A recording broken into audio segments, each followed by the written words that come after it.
Hello friends, welcome to study knowledge. ये हमारी constitutional articles की सीरीज का पार्ट 3 है। अपनी प्रीवियस वीडियो में हमने आर्टिकल 11 से लेकर 24 तक डिस्कस कर लिए थे। ये हमारी आगे की वीडियो पार्ट 3 है। इसमें हम जो है 25 से लेकर 35 तक डिस्कस करेंगे और इस वीडियो में आज की फंडामेंटल राइट्स ख़त्म हो जाएंगे। इसके आगे जो पार्ट 4 बनेगा उसमें हम DPSP directive principles of the state policy राज्य की नीति निर्देशक तत्व से स्टार्ट करेंगे। तो आइए स्टार्ट करते हैं आज की वीडियो। और इसमें जो इम्पोर्टेंट फैक्ट्स हैं आप लोग नोट कर सकते हैं, अपना कॉपी पेन लेकर बैठिएगा। और पार्ट 1 और 2 की लिंक हमने डिस्क्रिप्शन में दे दी है, यदि आप लोग वो देखना चाहें तो देख सकते हैं। तो आइए स्टार्ट करते हैं आज की वीडियो। तो 24 तक हम प्रीवियस वीडियो में डिस्कस कर चुके थे, अब हम 25 से डिस्कस करेंगे। तो 25 आर्टिकल कहता है freedom of conscience and freedom profession practice and propagation of religion. अंतःकरण की ओर धर्म के अबाध रूप से मान्य आचरण और प्रचार प्रसार करने की स्वतंत्रता। तो ये आर्टिकल ये बताता है कि आप यदि किसी रिलीजन से बिलोंग करते हैं, पर्टिकुलर रिलीजन से बिलोंग करते हैं, तो आप उसमें आपके ऊपर कोई बाध्यता नहीं है। आप किसी भी धर्म को स्वतंत्रतापूर्वक मान सकते हैं, उसके अकॉर्डिंग जो उसके नियम कानून है आचरण कर सकते हैं, उसका प्रचार प्रसार भी कर सकते हैं समाज में। इन सब चीज़ों की आपको स्वतंत्रता दी गई है आर्टिकल 25 के अंतर्गत। इसमें आपको कोई बाध्यता नहीं है। आप किसी भी धर्म को अपनाइए, उसका प्रचार प्रसार करिए, उसके आचरण अपनाइए, कोई दिक्कत नहीं है। इसके बाद नेक्स्ट है article 26 freedom to manage religious affairs, धार्मिक कार्यों के प्रबंध की स्वतंत्रता। मैं बता देता हूँ आपको कि ये जो 25 से लेकर 28 तक 25, 26, 27 और 28 ये आपके रिलीजन से रिलेटेड है। ठीक है। तो 26 कहता है freedom to manage religious affair, धार्मिक कार्यों के प्रबंध की स्वतंत्रता। कि अकॉर्डिंग टू दिस आर्टिकल आप जिस भी धर्म से बिलोंग करते हैं उस धर्म के लिए जो भी धार्मिक कार्य होते हैं, जैसे कि हिंदू धर्म में बहुत सारे धार्मिक कार्य होते हैं, पूजा पाठ अनुष्ठान, मुस्लिमों के भी अपने अपने होते हैं, सबके अपने अपने होते हैं। तो आप लोग उसके प्रबंध कर सकते हैं, उसमें आयोजन कर सकते हैं। इसके लिए आपको कोई बाध्यता नहीं है, आप स्वतंत्र हैं। ये बताता है आर्टिकल नंबर 26। अब है आर्टिकल नंबर 27। ये क्या कहता है? Freedom as to payment of taxes for promotion of any particular religion, किसी धर्म विशेष की अभिवृद्धि के लिए करों के संदाय के बारे में स्वतंत्रता। तो ये बताता है कि आप जो है किसी भी धर्म को अपना सकते हैं, किसी भी धर्म को फॉलो कर सकते हैं। इसके लिए आपको किसी भी टाइप का टैक्स पे करने की ज़रूरत नहीं है। आप उसकी वृद्धि के लिए कार्य आयोजित कर सकते हैं, ये सब कर सकते हैं। इसके लिए आपको कोई भी टैक्सेस पे करने की ज़रूरत नहीं है। जैसे कि पहले होता था ना मुगल पीरियड वगैरह में कि एक विशेष धर्म के लोगों से टैक्स लिया जाता था, तो अब ऐसा कुछ नहीं है। आप कोई भी धर्म अपनाइए, कोई भी अपना काम कीजिए धार्मिक, इसमें आपको कोई टैक्स पे करने की ज़रूरत नहीं है। अब article number 28 freedom as to attendance at religious instruction और religious worship in certain education institutions, निश्चित शैक्षणिक संस्थानों में धार्मिक निर्देशों अथवा पूजा में उपस्थित होने की स्वतंत्रता। ये वाला आर्टिकल 28 ये बताता है कि आप किसी भी धर्म से बिलोंग करते हो, आपको ऐसी कोई भी बाध्यता नहीं है जो आपको बाध्य करती है कि आप किसी दूसरे धर्म के या अपने धर्म के निश्चित पूजा वाले स्थानों में नहीं जा सकते हैं, उनके जो भी धार्मिक स्थल हैं उन पर नहीं जा सकते हैं।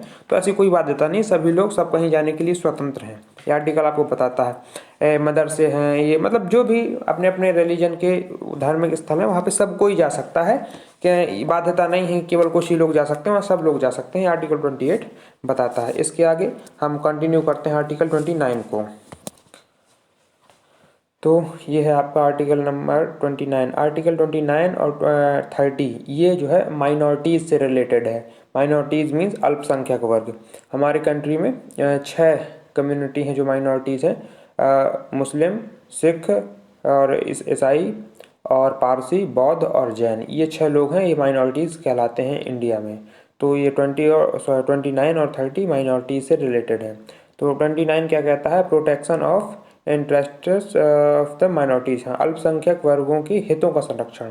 मतलब ये आर्टिकल ऐसा प्रावधान करता है कि जो भी कानून और कार्य जो होंगे अल्पसंख्यक वर्ग के हितों के लिए होंगे, जो उनके अधिकार होते हैं उनके लिए भी सुविधाएं होती हैं शैक्षणिक, सामाजिक और भी अन्य प्रकार की। तो ये आर्टिकल के अंतर इसके 29 के अकॉर्डिंग बताया गया है कि सरकार उसकी व्यवस्था करेगी, उनके हितों का भी ख्याल रखेगी। ये इसमें बताया गया है। Article number 30, right of minorities to establish and administer educational institution. शिक्षण संस्थाओं की स्थापना और प्रशासन करने का अल्पसंख्यक वर्गों का अधिकार। ये आर्टिकल आपका बताता है कि जो माइनॉरिटीज़ कम्युनिटी के लोग हैं वो लोग भी अपनी शिक्षण संस्थाओं की स्थापना कर सकते हैं, अपने स्कूल्स बना सकते हैं और वो लोग भी प्रशासन में सहभागिता अपनी निभा सकते हैं। वो भी अच्छी अच्छी जो प्रशासनिक जॉब्स हैं जैसे IAS PCS UPSC की और UPPCS वगैरह की, वो लोग भी इसमें कर सकते हैं, अपीयर हो सकते हैं और परफॉर्म भी कर सकते हैं। ये आर्टिकल 30 इसका वो करता है, प्रावधान करता है। ठीक है, इसके बाद है article 31, compulsory acquisition of property, संपत्ति का अनिवार्य अधिग्रहण। तो ये जो आर्टिकल है ये अब नहीं है, निरस्त कर दिया गया है, रिपील्ड इसमें देखिए लिखा है। ये 44th कॉन्स्टिट्यूशनल अमेंडमेंट 1978 के द्वारा इसको हटा दिया गया है और ये ऐड कर दिया गया है आर्टिकल 30A में, नहीं 30A में नहीं, आर्टिकल 300A में। तो ये आपकी संपत्ति के अनिवार्य अधिग्रहण इसमें जो लिखा है, तो पहले क्या होता था ना कि जब ये अमेंडमेंट एक्ट के द्वारा इसको हटाया नहीं गया था कि पहले कोई भी किसी भी संपत्ति पर कब्जा कर लेता था, वहाँ पे अपना बिल्डिंग्स वगैरह बना लेता था, कंस्ट्रक्शन कर लेता था।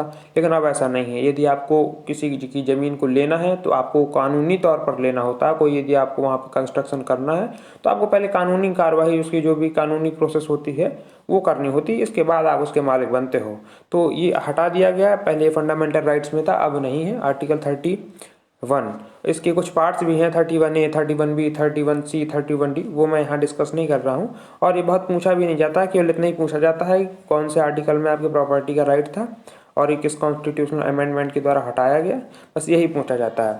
फिर है आर्टिकल नंबर 32, ये बहुत इंपॉर्टेंट है और ये बहुत बार रिपीट हुआ है, एग्जाम्स में पूछा जाता है।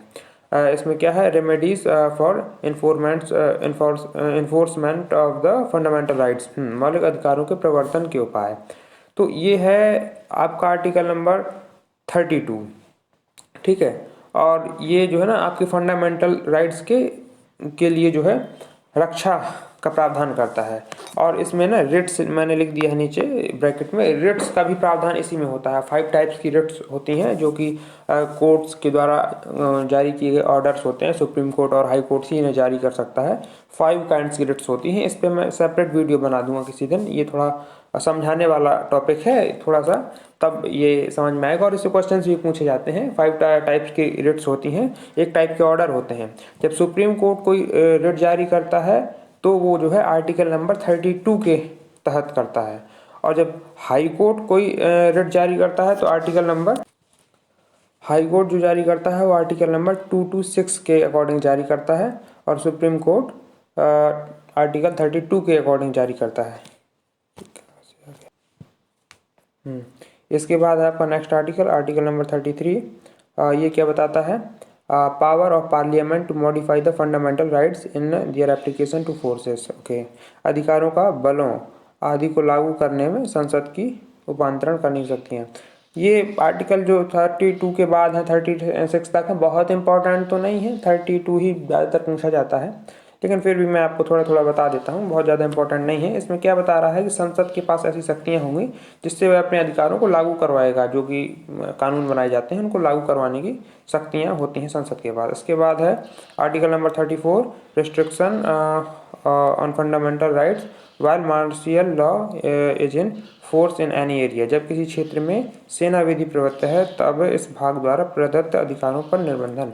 हाँ, ये आर्टिकल नंबर 34 एक दो बार पूछा गया है, एक दो एग्जाम में मैंने देखा है। ये बताता है कि जब कोई क्षेत्र हमारी मिलिट्री सेना के द्वारा ऑक्यूपाई कर लिया जाता है, जब उसको मतलब कोई ऐसी सिचुएशन बनी होती है कि सेना को वहाँ पे आना पड़ता है और सेना उसको कर लेती है, तो तब वहाँ पर ये फंडामेंटल राइट्स रोके जा सकते हैं जहाँ पर सेना का अधिकार होगा। तो आर्टिकल 34 केवल यही बताता है। इसके आगे आपका एक और बचा आर्टिकल 35, मैं वो भी बता देता हूँ।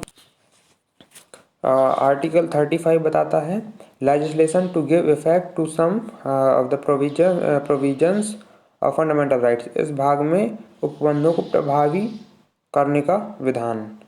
तो ये आर्टिकल ये शक्ति देता है कि देखिए, जैसे एक आर्टिकल 368 होता है, उसमें कॉन्स्टिट्यूशनल अमेंडमेंट करने का पावर दिया जाता है कि आप जो है जो भी आवश्यक समझते हैं वो संविधान में संशोधन कर सकते हैं, अमेंडमेंट कर सकते हैं, लेकिन उसका बेसिक स्ट्रक्चर आप नहीं करेंगे, उसको आप नहीं बदल सकते हैं, बेसिक स्ट्रक्चर वैसा का वैसा ही रहेगा। तो जो आर्टिकल 368 में बदलने की, अमेंडमेंट करने की जो शक्ति है वो इसमें बताई गई है आर्टिकल 35 में, कि इसमें जो भी उपबंध है उसको आप प्रभावी रखने का विधान कर सकते हैं। तो ये है आर्टिकल 35। इसके बाद ये आज की वीडियो पूरी हो गई, हमको 35 तक डिस्कस करना था। अब नेक्स्ट वीडियो में हम आर्टिकल 36 से स्टार्ट करेंगे और यहाँ से आपके DPSP directive principles of the state policy start हो जाते हैं। और इसको हम नेक्स्ट वीडियो में लगभग 15 आर्टिकल कवर करने की कोशिश करेंगे।